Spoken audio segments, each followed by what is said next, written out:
Distinguished guests, the President of the United States, accompanied by Kezia Rodriguez.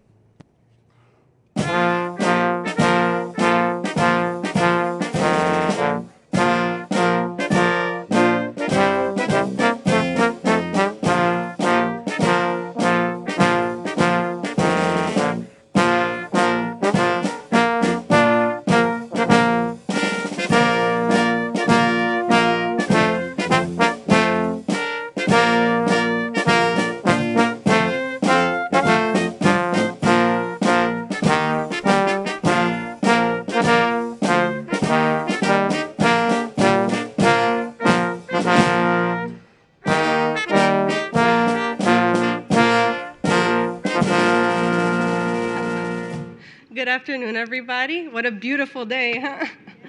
It's an honor to be here with my family. I thank you guys for having us. My name is Kezia Rodriguez, mother to beautiful twin girls, and a full-time student at Felician University. First, I'd like to honor my husband, who works so hard as a truck driver. His hard work and sacrifice has allowed me to raise our daughters and return to school to work towards my career. A little over a year ago, I was given the privilege of introducing the First Lady, Dr. Jill Biden, when she visited Bergen Community College. I was able to share my experience as a student parent with access to free childcare. I am so thankful for all the support I received, including fundings provided under the American Rescue Plan that allowed me to have access to free childcare while working towards my associate's degree. I was able to complete my degree with honors, all while my daughters were being cared for. Now, though, while working towards my bachelor's in the science of nursing, we're in the same position as most families, trying to find affordable care that is safe while juggling work and school obligations. All you need to start a fire is a spark. My family was that spark, and free childcare was what allowed my fire to continue to burn. The greatest part is seeing the pride reflected on my daughters' faces. I want them to see that you can truly achieve anything you set your mind to. They said they want to be doctors so they can work with mommy, so I guess it's working.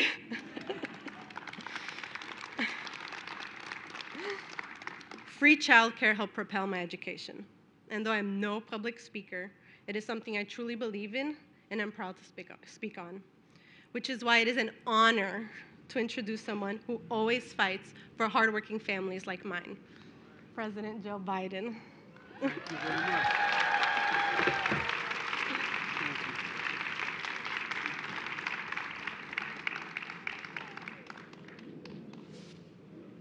Well, thank you, Kezia, and thank you for the introduction. And former Speaker Pelosi, members of the Congress, members of union labor that are here today that make a lot of this possible, so many of you. Thank you for being here. The Vice President is in Nevada today fighting for reproductive rights for women, but I know she wanted to be here as well because this is an issue she's worked on her whole career. And I want to thank members of the Congress who have spent decades in the trenches fighting for this issue. I want to thank the advocates and the proud union members who are here. Without you, none of this progress, in my view, would be possible. And by the way, that's why every worker needs to be free to make the choice to join a union.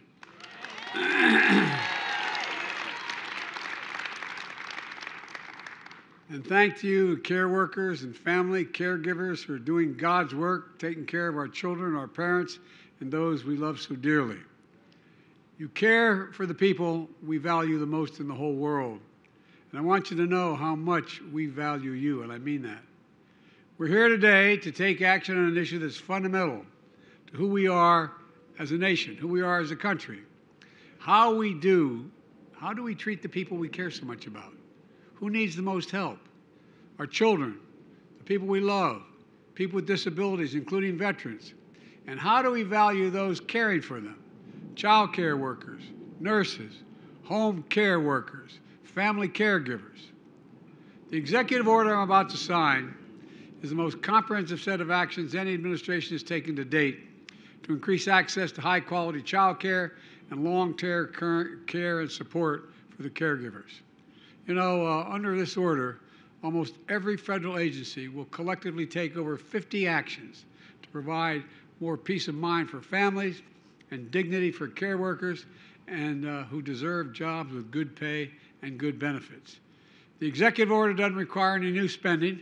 It's about making sure taxpayers will get the best value for the investments they've already made. For example, we used last year's increase in Head Start funding to take steps to recruit and retain workers by increasing wages so that families who need affordable care can get it.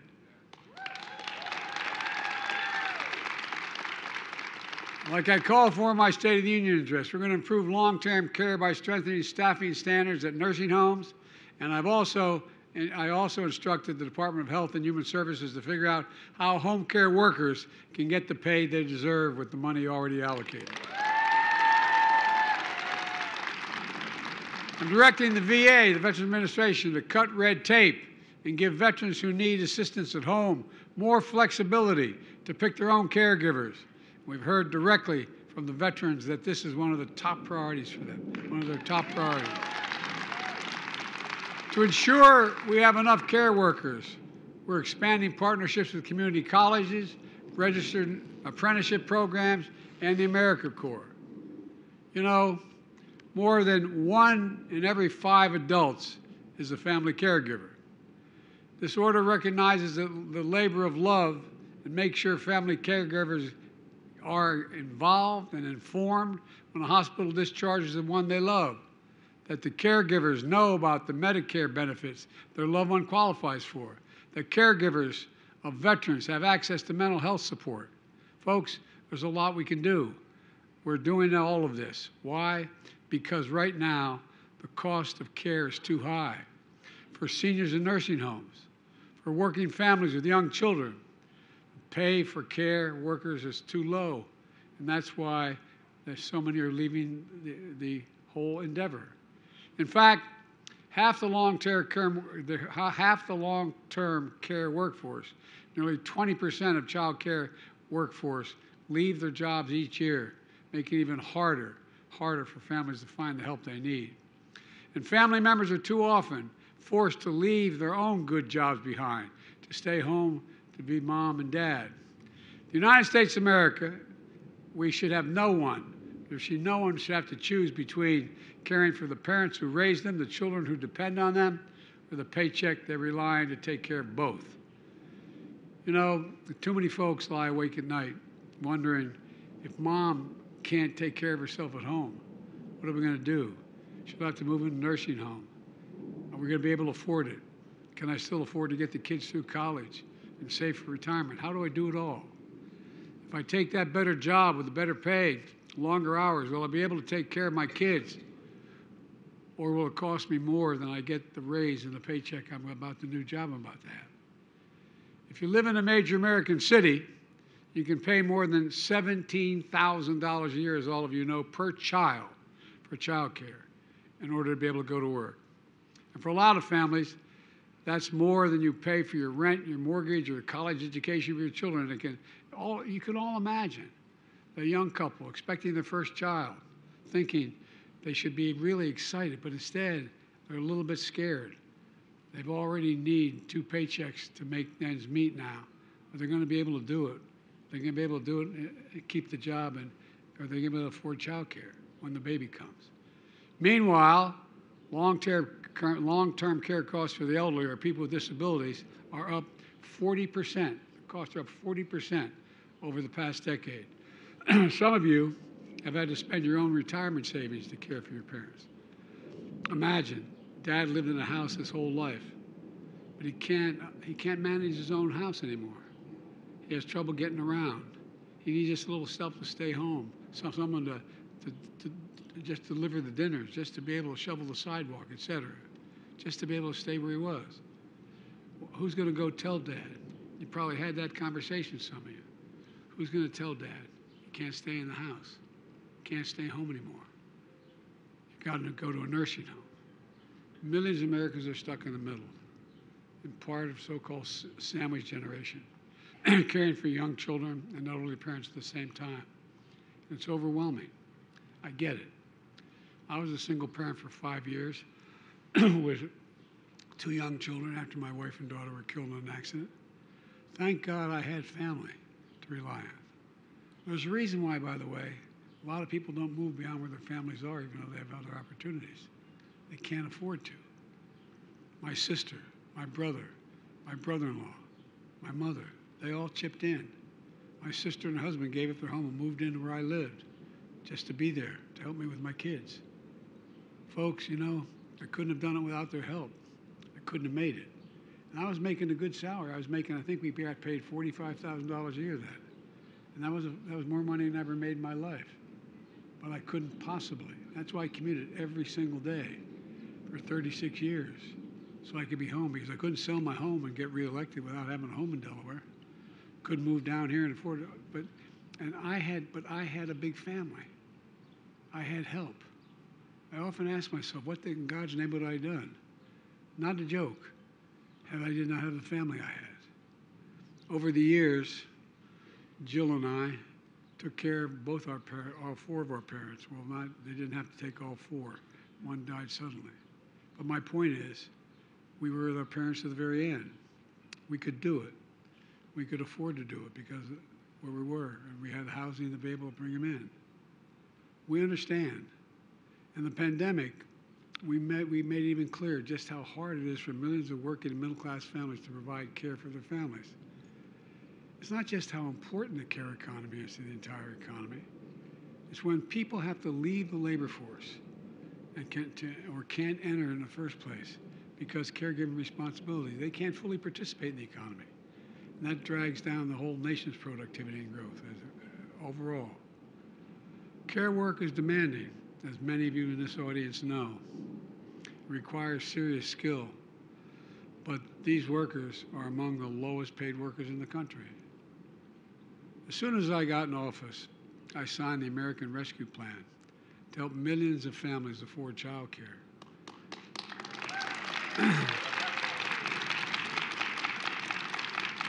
The consequence, we're able to keep 200,000 child care advisors and providers, many of them in small women-owned businesses, keep their doors open during the pandemic, taking care of as many as 9.6 million children during the pandemic because of that act. 1/3 of child care providers said they would have to shut down for good without the help. Instead, the American Rescue Plan helped them stay afloat, and in many cases, increased pay for the child care workers. It also helps states expand and strengthen Medicaid home care programs. We also increased child care and development block grants, helping more low-income families afford child care. You know, we issued the first ever and much needed national strategy on support family caregivers. And that was, Nancy, thank you. And received federal dollars through the CHIPS and Science Act, which I might point out has already generated $200 billion in investment in the United States, commitments. Those companies are going to have to provide high-quality, affordable child care for their workers if they want to participate in the programs. We're using the power of the federal government to get companies to do what's good for their workers, and I might add, good for business as well. Good for business as well. And folks, care workers deserve to make a decent living, and that's a fight I'm willing to have. We need it. Folks, we know there's more to do. And yet yesterday, the Speaker of the House of Representatives, Kevin McCarthy, went to Wall Street. He did not tell the wealthy or the powerful on Wall Street that it was finally time for them to start paying their fair share of taxes. That didn't come up. Other than say they're going to renew the $2 trillion tax cut. Anyway, I won't.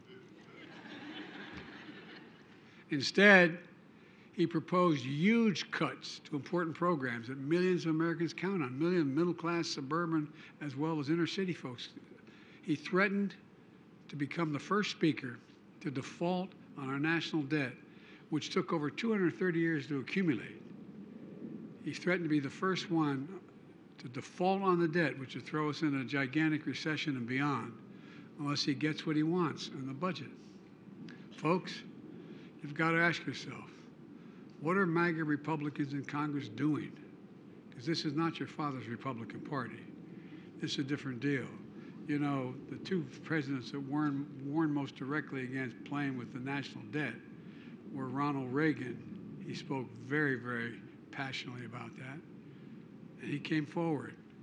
And anyway, I won't, but you know, why are they doing this? What's the purpose?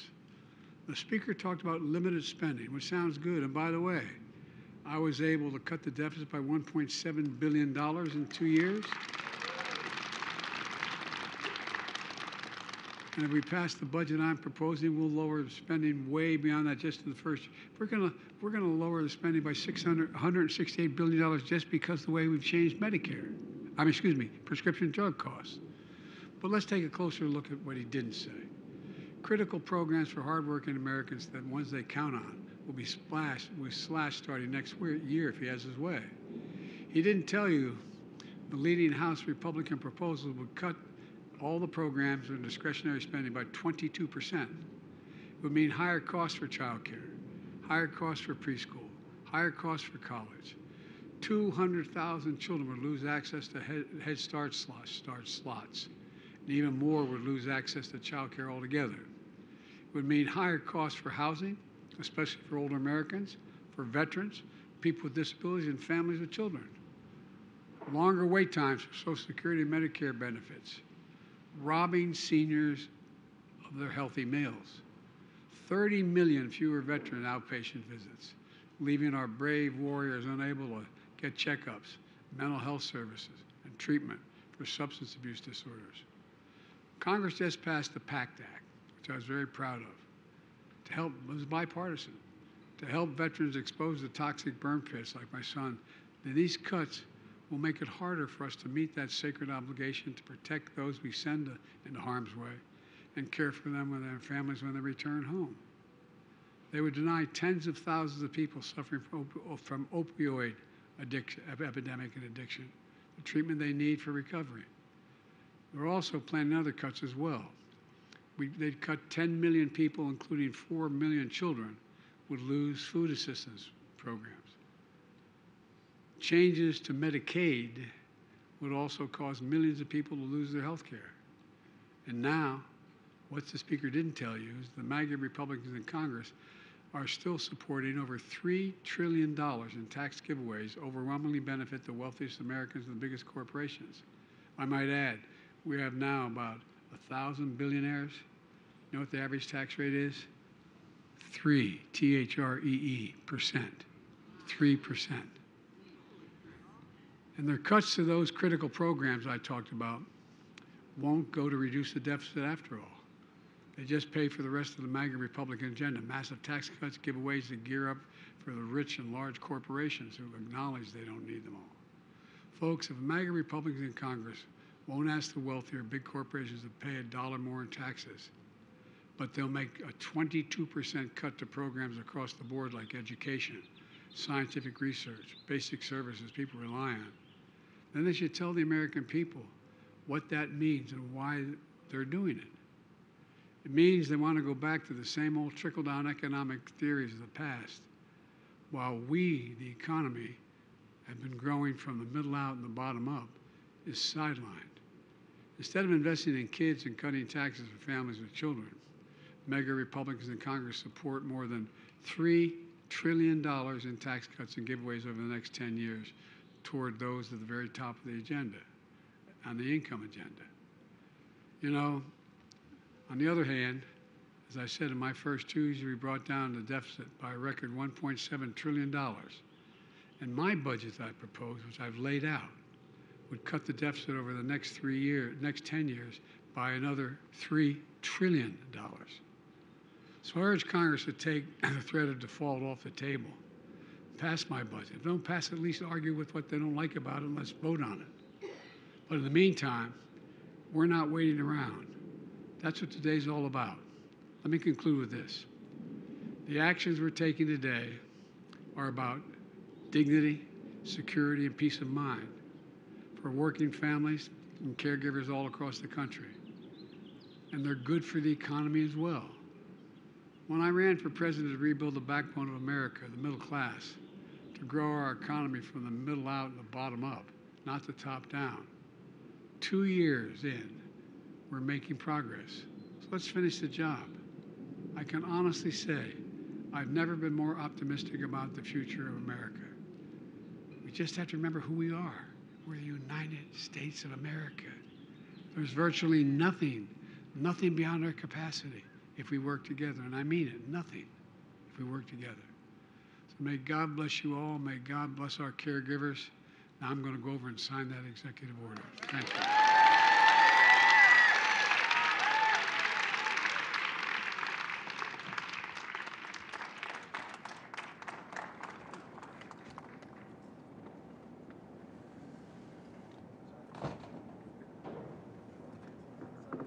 Good to see you, man. Good to see you, President Biden. How are you, sir? Let's go get inside of you, sir. Here's some choice.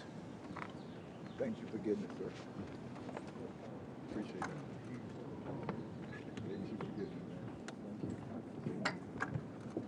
Hey, buddy. Hey. Come on. Thank you. All right.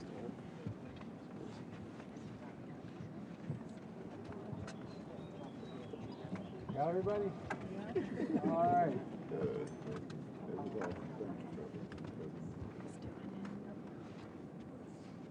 About to sign an executive order increasing access to high-quality care and supporting caregivers. Your face so bright, I'm not sure where the line is.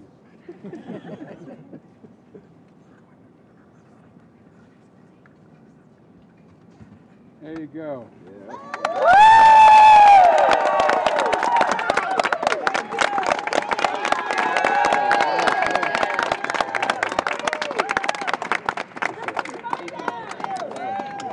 Distinguished guests, please remain in your seats as the President departs. Thank you. I'm not going far.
Thank you.